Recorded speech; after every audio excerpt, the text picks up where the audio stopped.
Wisdom. It's an incredibly valuable asset. Some would say more precious than gold. It's attractive, appealing, admirable. Conversely, a lack of wisdom is the basis of immaturity, blind spots, and bad decisions. Wisdom. It can be gained over time, but it can't be rushed. But wisdom can be shared. That's precisely what we are here to do right now. Today, we are here to hack wisdom, to distill it, to understand it, and to process it. Why? To get better at life. Welcome to The Main Thing.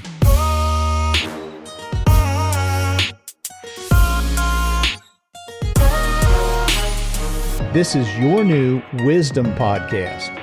I'm your host, Skip Linneberg, and I've set out to interview the wisest people I know. We'll see what we can learn from each one when they're faced with an incredibly difficult, soul-piercing question. Before we begin, let me ask you a question. When was the last time you paid attention to what you're paying attention to? Most of us move through our days convinced we're seeing clearly. We manage our calendars, respond to messages, chase goals, and handle responsibilities. But what if the greatest threat to a meaningful life isn't poor vision, it's misplaced focus? If you've ever wondered why it's so easy to drift from what matters most, or how some people manage to stay grounded and purposeful despite the noise and distractions of modern life, I think you'll find this conversation surprisingly relevant. Welcome to the Main Thing Podcast. I'm your host, Skip Linneberg, coming to you today, as always, from Parkwood Studios. Our mission here is simple: to help you get better at life by delivering practical wisdom from thoughtful people who've learned a thing or two along the way. Today's guest is Dr. Jacquie Bowen, and I know you're going to really enjoy this conversation. Dr. Bowen calls Helena, Montana her hometown, though she's proudly called Colorado home for more than 30 years. She's the wife of Doug, a mom to two adult children, Riley and Jaden, and a proud grandmother to Phoebe and Daphne. Professionally, Jacquie has enjoyed a distinguished career as a practicing optometrist, and she recently served as president of the American Optometric Association, one of the highest leadership positions in her profession. Throughout decades of caring for patients, Jacquie has navigated enormous changes in healthcare while remaining committed to service, excellence, and helping people improve their quality of life. Outside the office, Jacquie is someone who takes life seriously, but she doesn't take herself too seriously. She loves history, travel, long walks, and the ocean, with a special fondness for dolphins. A committed Christian, Jacquie is also giving thoughtful attention to what she calls the third third of life, a season focused on purpose, health, family, service, and making a meaningful contribution beyond one's career. Over the next 30 minutes, settle in, because you'll hear wisdom that's practical, relatable, and immediately applicable. You'll also meet a leader whose humility, honesty, and generosity make her insights all the more powerful. Here's my wisdom conversation with Dr. Jacquie Bowen. Enjoy. Dr. Jacquie Bowen, welcome to the Main Thing Podcast. It's great to have you on this morning.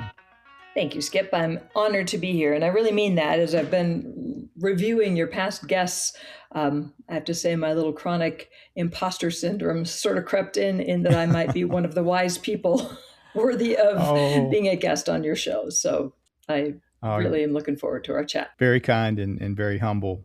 Speaking of prior guests, let's talk about how you and I are connected. And that's by way of a prior guest, Dr. Brad Lane. Yep. How do you and Brad know one another? Brad and I are both optometrists, and we are both heavily engaged in volunteerism for our profession. So, he is an officer of a large region of optometry organizations, and I am the president of our national association. So he and I have known each other for over 10 years. We have a lot of connections and commonalities as optometrists, but we've found that there are a lot of things that we agree on and like to talk about and support each other through that extend well beyond our profession. As we say here in West Virginia, he's just good people. Brad is a former guest, and he's become a personal friend, and we encourage each other on some of our creative side hobbies and pursuits like journaling and publishing books and that sort of thing. So he's just a dear, dear friend and a great person. I agree.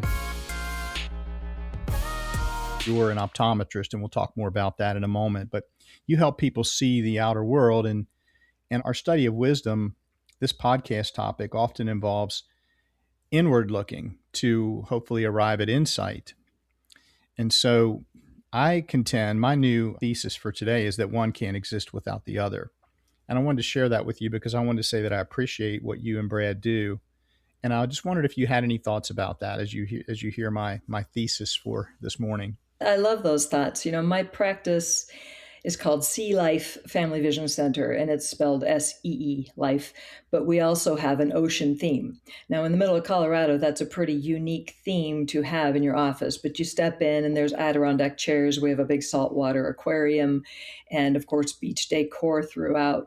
So it's a double entendre, certainly, but through those words, Sea Life, my staff, my colleagues, my partners, and I have always realized or tried to remind ourselves that although what we're doing every day is fairly repetitive, with each patient experience, we are not just giving them clear vision or the best vision that we can get, but that's so necessary in the experiences they have every day.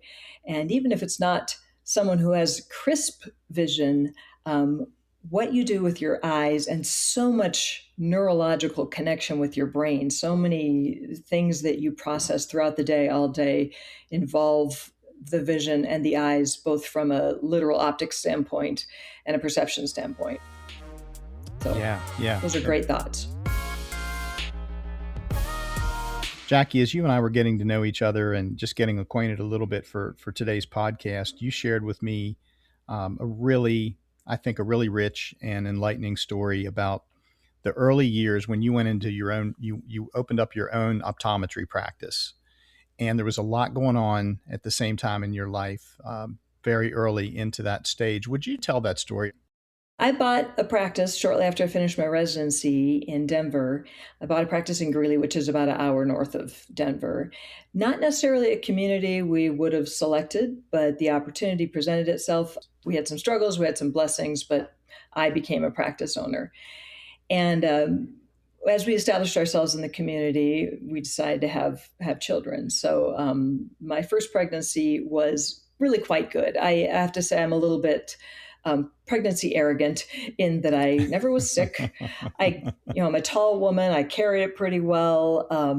It was not a big challenge to run a business, grow a business, network in the community while I was pregnant. So I certainly assumed that everything would go smoothly from there on. Of course. I was in practice by myself. I didn't have a partner at the time. And so, we had a plan. I would stay home for a couple of weeks, and I mean a couple, Okay. and then bring the baby with me to the office and have a crib, and I would feed the baby at regular intervals. We had it all figured out.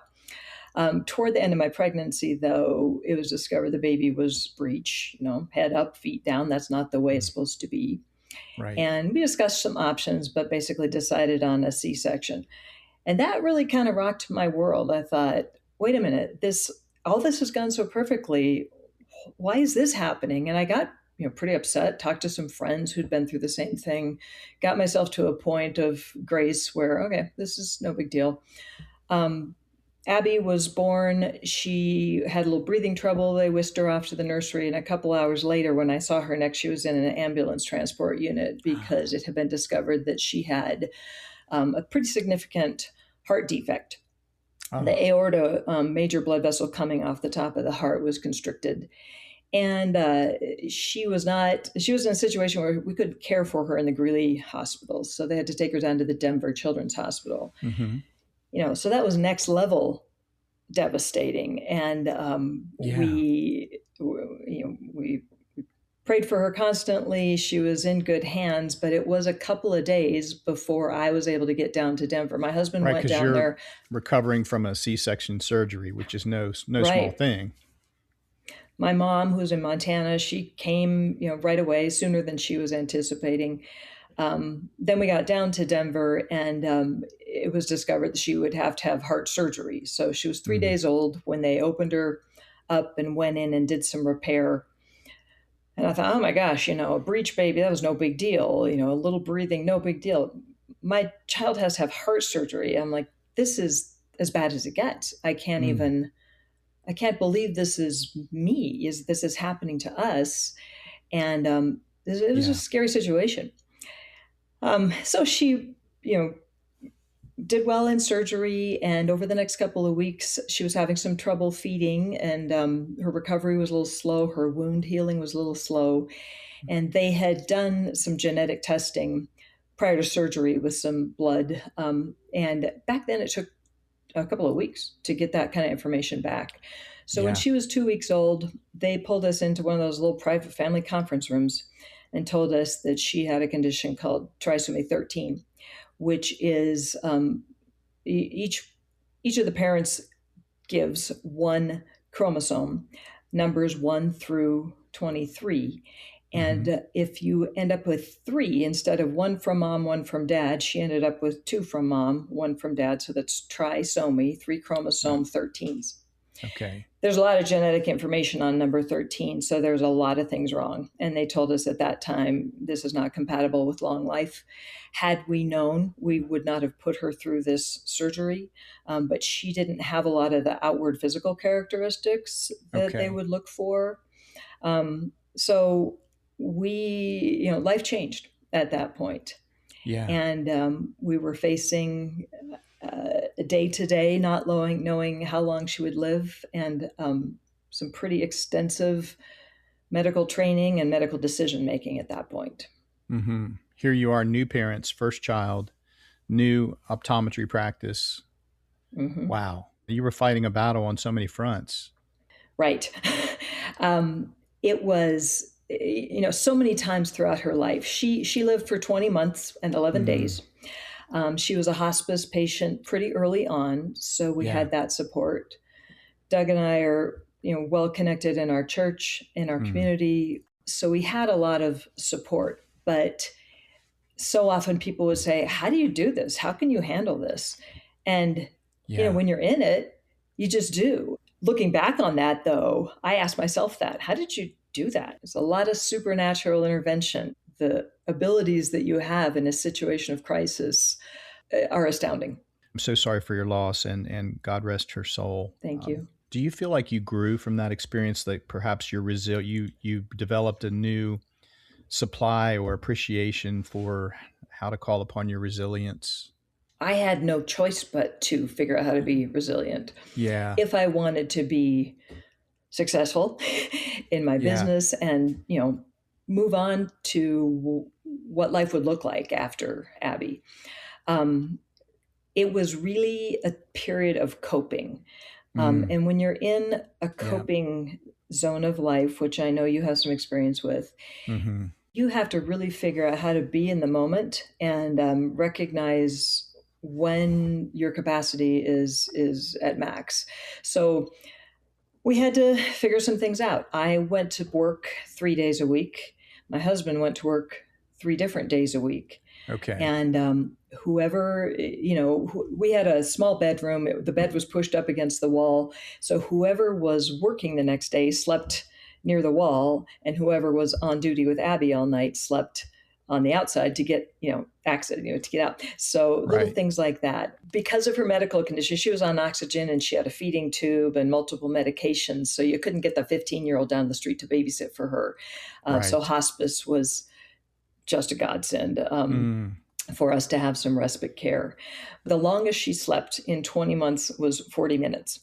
Oh, gosh. So as you can imagine, we were both in a state of chronic exhaustion. Yeah, I bet. And it was all you could do to focus on her when you were with her, work when you were at work, and whatever else you needed to do in the moment. So that resilience, I've interestingly enough, I've called upon that many, many times, but I've forgotten that I learned that many times. You think, wow, you go through something like that, you're a rock star when it comes to you can get through resilience. anything. Yeah. But it's discouraging how many times in life you're like, wait a minute, this is nowhere near as bad as what we were going through back then. What's wrong with me that I cannot learn this and stick with it? Jacquie, I just wondered if you had one recommendation. One of our listeners right now, there'll be about 1,000 people that will listen to this. One or two of them are in such a situation right now. What encouragement or advice would you give them? In very, very dark moments, people will say all kinds of things. And they don't have any idea what the right thing is to say. You don't even know what the right thing is to say. But I would encourage you to give grace to those who are trying to help. It's pretty easy to get angry or indignant Mm. if somebody isn't responding to your situation or says something like, "You'll get through this," or "God won't give you any more that you can handle than you can handle." And lots of times people say things that are not only not helpful, but frankly irritating. Recognize that they're trying, at Yeah. least they're engaging with you. And it's Oh. worse if you don't hear from anybody. It's worse to do this in a vacuum. And try to be thankful for the efforts that people are Mm. making and be brave enough to say, "Here's what I do need," if you can identify it. We talked about your practice, your optometry practice, your eye care practice there in Greeley, which you've run successfully for a number of years. But the word practice, I also, in getting to know you, know that you have a really strong practice of self care and spiritual care. Would you share a little bit about what your practice looks like? Well, I'll start by saying that it's constantly evolving a little bit because there's so many Okay. things we should be doing, right? But I've come to realize what I can and can't do, particularly early in the morning. I am not the person that can get up at 4 in the morning in the dark, in the cold, or even in the warm and exercise. I prefer to do that later in the day. So long Me ago, too. Me too. I identified that. And I am a slow starter in the morning. I will get up early enough so that I can start slowly. So it starts with coffee. I wake up most mornings with a headache, truly, which Mm. is mostly neck and shoulder pain related, and stemming from a whiplash injury from a ice skating fall over 20 years ago. Okay. So I know I'm a little bit of a caffeine addict. That's part of my headache too. And I diagnose headaches for a living. I think a lot about these headaches. So one thing I will ask your listeners: if you've got a great pillow for a side/back sleeper, please let me know because I've Hmm. spent so much time and money trying to find it. Anyway, so I have started using an app. This was during COVID, so about 6 years ago. I recognize that spirituality is very important to me. I'm a Christian. I want to start my mornings with Jesus. And with the incredible busyness and fullness of my life, Hmm. it's self-defeating for me to think I'm going to sit down and do a pretty intense intellectual Bible study. So at this point in my life, I use an app. It's called Abide, and it's a guided Mm. meditation app that you can pick from 2 to 15 minutes. And it does encourage breathing. Here in Colorado, we got to take in as much oxygen as we can. So there's some Mhm. breathing. Yeah. There's some neck and shoulder stretching, and making that effort to try to focus on what the app is guiding me through. There's usually one Bible verse that is repeated, and many You can reflect translations, on and it. yeah, and it Yeah. has several different voices that are used. Some I like, some I don't. But it's an exercise not only in the obvious, what the app is trying to help me do, but in trying to maintain focus and not be distracted by the tone of a voice or whatever's going on. The other part of that hack is I have to do it first. So before my brain goes off on a tangent, I really have to concentrate on doing that. I love that. I'll put a link to that in the show notes for listeners who might want to check out the Abide app. Thank you for sharing a bit about your self care practice. Slow mornings, start the day slow. It's what's working for me now. Jacquie, I do want to ask you about your profession, your practice of optometry and being in the care and service of others, helping to heal others, helping to optimize their health. Tell us just what you love about what you do and, maybe how that has changed even over the years. Optometry is a unique healthcare profession in that we evolved from horology, which is the study of time and timekeeping, Oh my gosh. because watchmakers were the first to grind a lens to make it clear and to Mm. magnify the surface of the watch. So optics, the art of making lenses, was born out of jewelry, basically. So we did Wow. not evolve as a healthcare profession. That's We evolved fascinating. as, yeah, just a trade. It was as a, we're the ones who determine the refraction, grind the lens accordingly, and put it in a pair of glasses. It's very mechanical. But in the 70s and 80s, we recognize that an eye exam is something that many people will do when they won't go to other kinds of doctors. And so often we are the only touch point for healthcare. Yeah. And as our abilities improved and technology improved so that we can see deeper and more detail in the eye, first through magnification, then through photography, and ultimately now through all kinds of imaging technology, augmenting those images using AI. It's just really fascinating how much information you can learn about the health of a person Yeah. by looking at the eye. The window to the soul is the eye, but in some ways, the window to the body is truly the eye. It's the only place we can look at blood vessels and at nerve tissue without peeling your skin back or sticking a scope inside you. For example, diabetes is a blood disease. We look at the blood vessels directly all day, Mm. every day. Mm. And endocrinology depends on us to report back and say, here's what's going in the eye. That probably is happening in the brain and kidneys too. So, all that to say, what I have appreciated as I've seen it evolve over 3+ decades is that eye care is truly part of healthcare management and preventative care. I'm very interested in neurology. I do a lot Mm. of reading about how the eyes and the brain work. I kind of alluded to that earlier. And there is so much about things we perceive all day, every day, that is impacted by your vision and by this organ that is technically a part of the brain. It's the retina tissue is very similar to brain tissue. Wow. And as we're looking at cognitive decline and neurodegenerative disease like Parkinson's, Alzheimer's, Lewy body disease, Mm-hmm. um, along with glaucoma and macular degeneration, all of those systems are part of the same metabolism and process that we can observe in the retina. So I'm very excited about those next steps for our profession as um, becoming even further enmeshed in the overall healthcare team. I'm probably not going to be the one that says, "Hey, Skip, you've got Alzheimer's disease." But I really hope that in the near future, I'm the one to say, "Hey, based on what I'm seeing in your retina, I think a baseline exam with a neurologist is a good idea." And Yeah. if we can help get access to care and Mm-hmm. discovery much earlier than it is now in so many systemic diseases, I think that's just a win-win. 192. 192 extra minutes of wisdom. That's what you get when you become a patron of the Main Thing podcast. Many of you continue to say, we want to hear more from these wise guests. That's precisely what patrons of our podcast get. Exclusive access to bonus episodes called The Whole Thing. These 30-minute special shows bring you a deeper dive into our guests' wisdom. Less editing, more laughter. Less time limits, more stories. Unlock those 192 extra minutes of wisdom for yourself for as little as $9 per month through the Patreon platform.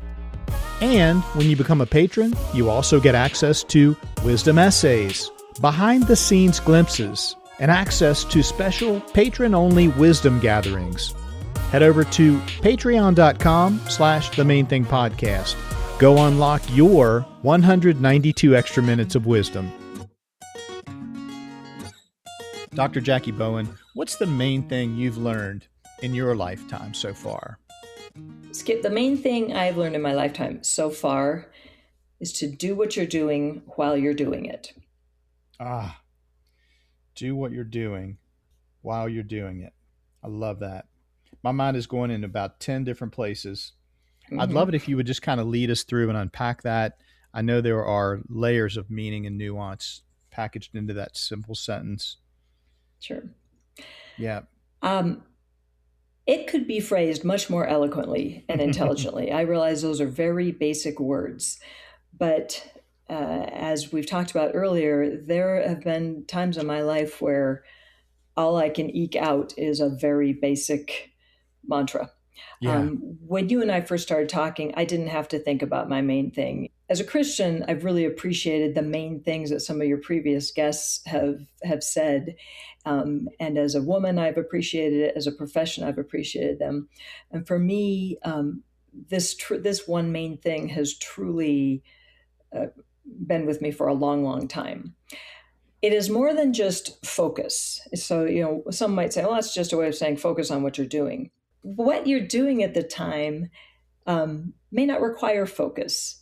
Sometimes the things that I need to do right now require me to defocus and blur the scene a little bit for healing and recovery, or just to pay better attention to what I'm engaging in. So I spoke about being in a phase of coping. If I was at work and I was thinking about my daughter at home with a hospice worker or whatever, I was not an effective optometrist. I was not listening to my patient. I was thinking about, when do I get out of here? Have they given her medications? And likewise, when I was at home with her, it was too overwhelming to think of what might be happening to my struggling business while I'm sitting here at home. And I learned that I don't have the capacity to do anything more than what I'm doing right now effectively. And if I do, that's going to send me over the edge. I'm very distractible. I probably have some undiagnosed attention disorder-ish, going on. But multitasking is so encouraged. We brag about our ability to multitask. And, we kind of proudly say, I can't just do one thing at a time. If I'm sitting at a restaurant by myself and you look around, very few people sit at a restaurant by themselves without their phone. The phone is a distraction. Other thoughts are a distraction. And I have recognized, especially as I'm aging, that I am not as good. I can't drive and do as many things as I was able to do and feel safe as a driver. So all the way from deep thought to driving to work, I have to frequently tell myself, tune into what I'm doing right now. Do what you're doing while you're doing it. Last weekend, I have a 1.5-year-old granddaughter, and she became a big sister a week What's ago her name? Today. Phoebe is my granddaughter, who is 1.5 years old. Okay. Daphne is the one who's 1 week old. So my duty when Mama went into labor, I was in charge of Phoebe, my husband and I, but he had to go out of town, out of state for a family funeral. So we were pretty spread out in different directions. So he was gone. I had Phoebe. We went to the hospital and visited the baby, had a lovely day playing, and she stayed with me that night at my house, woke up throwing up in the middle of the night. She, and toddlers don't think to run to the bathroom. They just throw up wherever on whatever. And so the pediatrician would not allow her to go home when they took the baby home. So I had Phoebe for 3 days straight. Fever was at 103.5 a lot of the times. She was tired. She was very snuggly. Anyone who has had children kind of knows secretly we like it when they're sick because they're so calm and affectionate. But anyway, I had 3 days quarantined, just the two of us in our house. And she fell asleep a lot and she just needed comforting. And so we'd be sitting there and she would just be on my shoulder and she'd fall asleep. Yeah. And I wanted her to stay asleep. And guess what you can do while you have a sleeping toddler in your arms? Nothing. Not much. I'm sitting there thinking, well, my phone's over there. The TV remote control is over there. And I just had to do what I was doing right then. My job was to sit there in that chair for over an hour and hold her and hum and sing to her and shift her and rock her and then, try to give her an ice chip. And it was so rudimentary. Just, I was caring for a toddler for 3 days. That was an example of the most important thing for me to do right now is sit here with no technology, no music playing, just with Phoebe. The phone has become such a huge distractor in our life. And that little dopamine hit that we get when somebody like something we've posted, or even the dopamine hit we get when our push notifications tell us we have an email or a text Yeah. message, that sort of thing. Truly neurologically addictive. And it also has opened up so much more opportunity. We never used to think about the things that we think about now. We didn't think about what was going on in other countries or even other states. We didn't used to worry about our high school friends' daily experiences at this age. And so it True. has really cluttered up your brain. I have always used, and I have trouble falling asleep because of my rapidly moving brain. But the imagery I fall back on is the old school when your TV screen went to that snow pattern. Yeah. When you had the rabbit ears antenna and you couldn't get a picture and there was snow all over your TV screen. It Yeah. was just what we call white noise now. But Mm-hmm. I imagine that, I visualize that in my head, and any distraction is a little character marching in from the edge of the screen. And I have to visually push that character out of the screen, and so many bombardments from the edges. It is a lot of visualization and keeping that away. The listener says, you know what Jackie said is really lighting up for me. I just realized that this is something that I need to be more mindful of. I need to do what I'm doing while I'm doing it. What might be an action step they could take today or tomorrow to start down that path? A small increment of time to focus on something. If you are a prayer, if you are a meditator, if you are planning a trip, if you are, if you have a job to do, making yourself focus on it for 5 seconds, because truly, that in that short amount of time, my brain will go in another direction. When as we're sitting here talking, you've probably had a million different thoughts about your day or tomorrow or what's going on elsewhere in the house.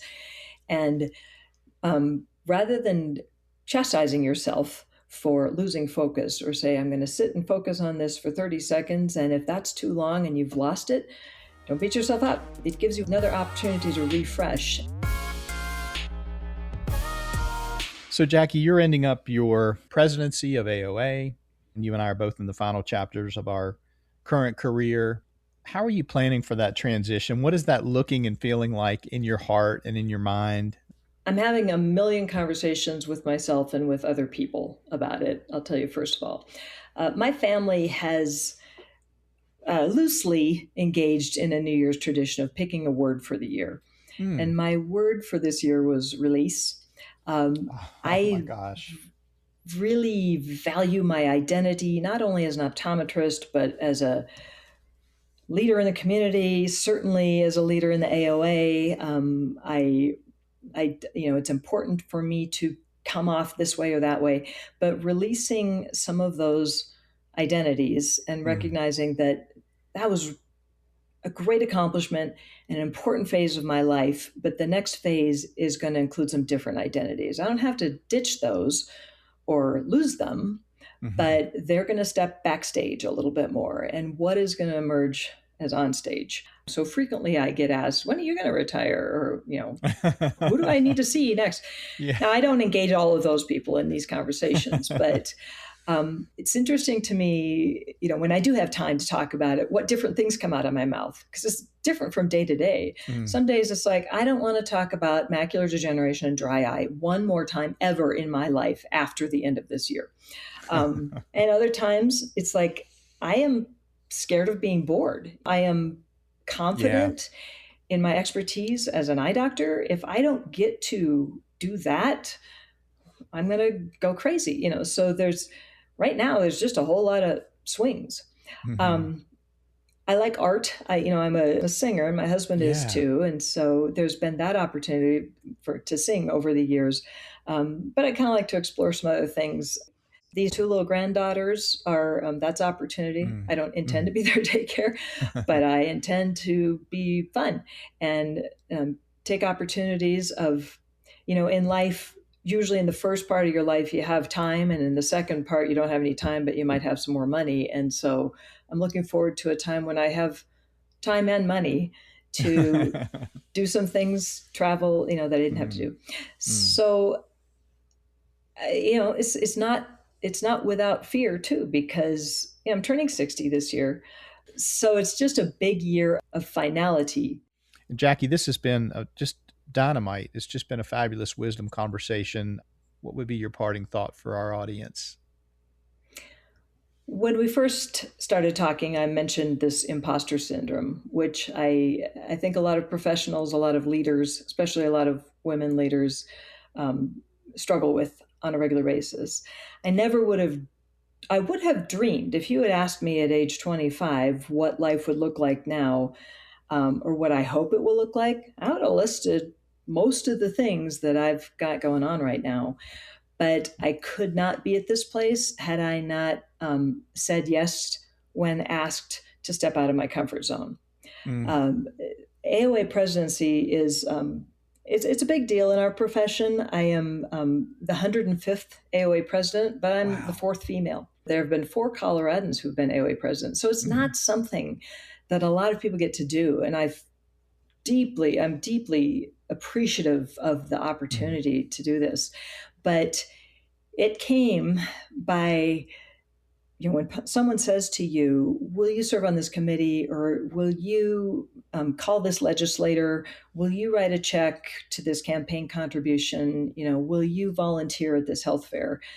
You never want to do that. You're never going to have the time and the money to serve in that way. Do it anyway. Just say yes. And that reward, we talk about community service. That's makes you feel good that you're serving others. But honestly, the networking opportunities and the experiences that you're going to have are so far beyond anything you have sacrificed to say yes to that. Couldn't agree more. That's a great place to leave it, Jackie. Thank you so much for your time, for sharing your wisdom, your beautiful stories. It's just been a real pleasure. So long for now. So long for now, Skip. Hey, it's Skip here, and I wanted to hop back on for just a moment to share a final reflection or two with you about my wisdom conversation with Dr. Jacquie Bowen. There was something about this conversation that stayed with me, and the more I thought about it afterward, the more I realized it wasn't any one particular story or insight she shared. It was how she showed up. Here in Jacquie is someone who has had a successful career. She's a business owner, highly educated. She's raised a family, and she's the president of her professional organization. She's at the highest level of leadership and has earned the respects of her colleagues across the country. And yet, if you listen closely, there wasn't an ounce of self-importance in Jacquie Bowen. Instead, there was genuine humility, honesty, and generosity of spirit. There was a willingness to openly acknowledge her limitations, her fears, her doubts, her uncertainty, her challenges. And I just love that. Interestingly, those things didn't diminish her credibility at all. They strengthened it. The people we trust most, you see, are rarely the ones who pretend to have all the answers, the ones who pretend to have everything figured out in their life together. No, the ones we trust the most are the ones who are secure enough to open up and tell the truth about themselves. We live in a culture that often confuses expertise with authority. The more someone knows, the more we expect them to speak from a pedestal. I'm up here, you're down here. But Jacquie reminded us of a different model. Real expertise doesn't create distance, it creates understanding, and it reduces that distance. That's why her main thing resonated so very deeply with me. It wasn't because it was complicated, but instead because it was beautifully simple. Do what you're doing while you're doing it. It's about being fully present with the person across from you, fully present with the work right in front of you, and fully present with the life you're actually living today, instead of the one you're worrying about next.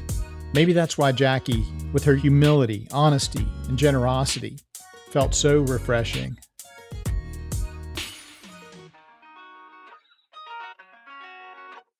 That goes by incredibly fast, doesn't it?